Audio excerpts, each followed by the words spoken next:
Hey everyone, welcome to Trippin' with Silver Daddy. I am at James K. Polk historical birthplace. That's right. In these replica of his cabins, and I'll explain that, is where James K. Polk, our 11th president of the United States, was born in 1875. Now, it's kind of interesting because the exact location took quite some time to figure out for a lot of reasons.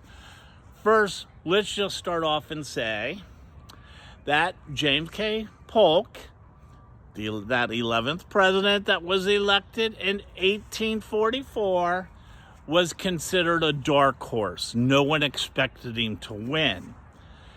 And many people back during that time just really did not consider him to be very successful as a president. So his birthplace and all that really was irrelevant to a lot of people.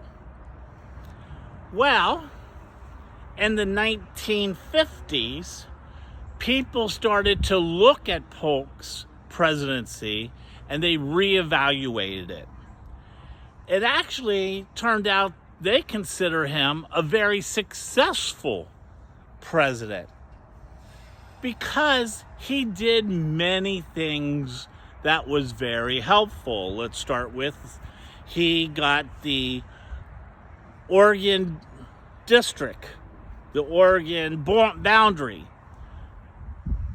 settled with the Brits without going to war. He annexed Texas and brought Texas into the United States territories. And then he also won the Mexican-American War, which then brought in the area of Southern California, Arizona, New Mexico, and all that Southwest. And then on top of all that, he lowered all the tariffs to make things more feasible and economic for the American citizens.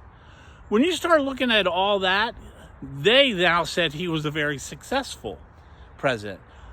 Well, now that he was considered a success, everyone wanted to say, hey, he was born here. But how they figured it out was actually through some documentation from the slaves that the Polk family owned. And that would have been Violet, Lucy, and Elijah.